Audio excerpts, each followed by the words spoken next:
Hello and welcome to Wood Explains, where I take a subject, be that rules, history or concept, from the role-playing world and try to explain it to you in a way that I hope helps you understand how it works.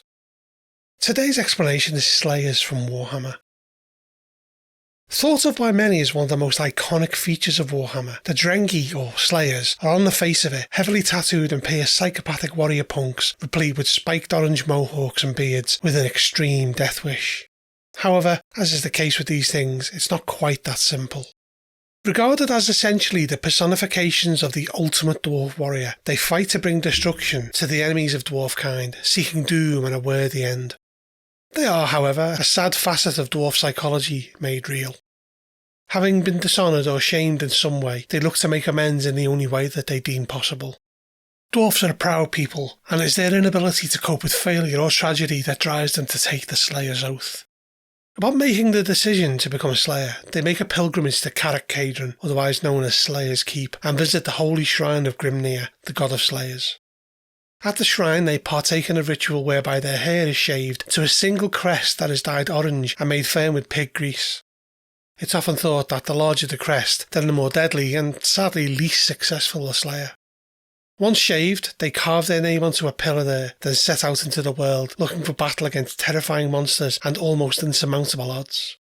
Often this results in a quick death, but those that manage to live are considered the unlucky ones, and over time they are honed into some of the finest and most lethal warriors in the old world. In a kind of natural selection, the weaker Slayers are eroded away, leaving only the greatest warriors, while becoming even more unhinged and dangerous as a result. Slayers usually take the name of the most dangerous creature they have slain, for example Giant Slayer, Dragon Slayer or even Demon Slayer. Due to the way dwarf society is structured, most Slayers are dwarf males, though dwarf females can equally become members of the Slayer cult, though they are rare. Their life is a lonely one that exists from battle to battle, and as such they often suffer depression, which can lead to alcoholism, and Slayers will often take on work that can fund them in travelling in search of their next dangerous opponent. During war they will join dwarfs in battle, and their pure bloody-minded determination coupled with their complete and total fearlessness means that their presence has managed to turn the tide of battles thought to be a lost cause. They have no fear of death and will absolutely never surrender or flee, a terrifying prospect for those facing them. Either you kill them or they kill you. Sometimes Slayers will encounter someone on a similar quest, for example a Bretonnian questing knight, and they will journey together as a form of companionship to seek out deadly foes to defeat. Slayers who have attained the title of Dragon or Demon Slayer may attract less experienced, younger Slayers in the hope that they will lead them to an honourable death, though these powerful dwarves are generally loners and hold resentment to this distraction to their quest. They seek a glorious death, not to lead others to theirs. Aside from Troll Slayers, Giant Slayers, Dragon Slayers and Demon Slayers, there are Doom Seekers, Slayers equipped with axes attached to chains, and Sea Slayers that are armed with pistols and sabres who ride the waves in order to find their end as pirates. There are those Slayers that are the absolute elite of their kin, the Brotherhood of Grimnir. These most powerful Slayers usually band together in groups from 10 to 30, covered in protective tattoos that ward against sorcery. They act as an actual regiment with a musician, standard bearer and leader. As you may imagine, facing them on the battlefield is a terrifying prospect. So at this point you may be wondering where Slayers originally came from. Well, for this we have to go far back to the time of the ancestor gods. The brother of Grungni and joint husband of Valia, Grimnir the Fearless as he was known, is the god of dwarf warriors, and he protected his people. When the forces of chaos entered the world of mortals, Grimnir led the fight against them head-on, wielding 2 mighty axes forged by Grungni himself, and made the decision to close the ruptured warp gate, though Grungni and Valia warned against it. Grimnir shaved his head in the manner that Slayers do today, and covered his body with elaborate shapes that incorporated his personal rune. He gave one of his axes to his son Morgrim, and journeyed north. Grimnir slew the dragon Glamandring, cutting a claw from it and scarring himself as part of a final ritual to prepare for the battle ahead. Having freed the northern dwarves from the siege they were under, he attended a banquet in his honour and then left with his son the following day. Once near the edges of the Chaos Wastes, they fought the demon prince Scion of Khorne, Kragan Nanthal, in a battle that stretched across 3 days. After killing the demon prince, Grimnir told Morgrim to return and replace him as the protector of his people, before wandering into the haze of the Chaos Wastes, never to be seen again. He's often portrayed as an idealistic slayer, clad in chainmail and exotic jewellery, wielding Asdriog Idum or War Axe of Doom. The symbol of the cult of Grimnir is a runic double-bladed battle axe, and they are on friendly terms with other cults of dwarf kind, especially that of his brother Grungni.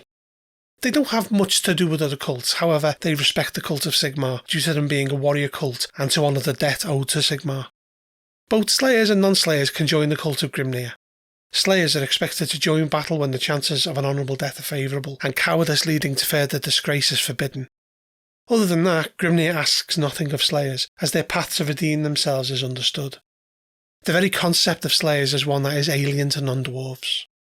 The largest temple to Grimnir is in Karazakarak, however the Slayers' Hall in Karak Kadron is bigger, though only Slayers are allowed to enter. There is another great temple to Grimnir in Karak 8 Peaks, and many Slayers have journeyed there in order to recapture it, however none have returned. Non-dwarves do not usually enter the Shrine of Grimnir at Karak Kadron, though dwarf friends who are well respected have been allowed.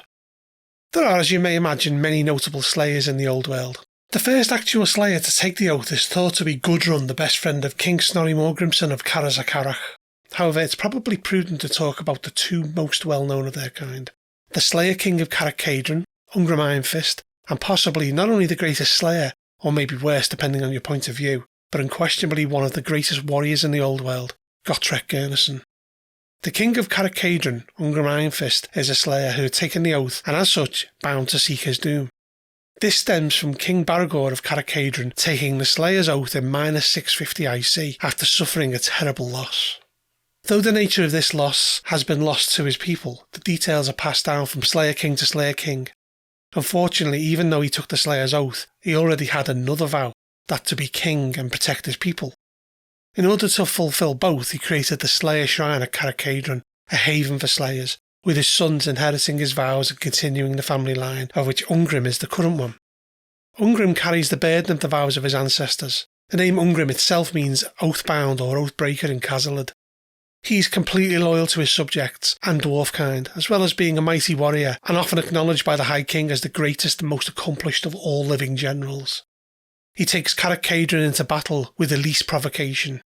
Sadly, Ungrim is the last of his line, as his son Garagrim Ironfist was sent to aid Kislev during the Storm of Chaos and had devised a plan to fulfill the Slayer vow and redeem his family. A Chaos Giant fell on top of him as it died, fulfilling the vow. However, being unable to accept the loss of his son, Ungrim took the Slayer oath himself. Ungrim wields the Axe of Drago and wears the Dragon Cloak, finely made dwarf Gromwell armour and the Slayer Crown, a great runic artefact of dwarf design that has a tall Slayer's crest of orange hair attached to it. And then we have Gotrek Gurnisson, wielder of a legendary weapon, the Axe of Grimnir. He has slain everything from Skaven, orcs, trolls, chaos warlords, and even the mightiest demon in Khorne's ranks, the Bloodthirster, and lived to fight another day. Gotrek is believed to have slain more enemies of dwarf kind than any other dwarf. Born and raised in Karazakarak, Gotrek served his military service underneath Everpeak, learning the ways of a tunnel fighter, and though his past is murky, it is believed that he also spent time as an engineer and mercenary. It's come to the point where Gotrek is concerned that he will have a sad ending to unworthy enemies like goblins or worse, die of old age. Gotrek is broad and tall for a dwarf, being heavily muscled and wearing an eye patch from an earlier battle with orcs and goblins. He seems to be unkillable. Personality-wise, Gotrek is morose and gruff, still referring to Felix, a man who has fought by his side for years, as manling. He is a heavy drinker, often consuming alcohol that would kill a human, and though an outcast amongst dwarves, he still has many of their qualities, such as mistrust, disliking other races, and the ability to see in the dark. He wields the Axe of Rune Masters, which is rumoured to be as powerful as the axe wielded by the High King, Thorgrim Grudgebearer, and it was said to belong to Grimnir himself. The elven archmage Teclis once examined the magical aura of Gotrek and told him that the incredible power of the axe was transforming him into something far greater than the average dwarf. Gotrek is known to hate boats, trees, and more than that, elves. Gotrek can be found accompanied by Felix Jaeger, his rememberer. Owing his life to Gotrek, he swore a blood oath to accompany him and make sure that the world remembered his deeds. Though reluctant, Felix has kept to his promise and stuck with Gotrek through thick and thin. If you found this video useful, don't forget to like and share it, and make sure to subscribe for more Bud Explains videos in the future. Bud out.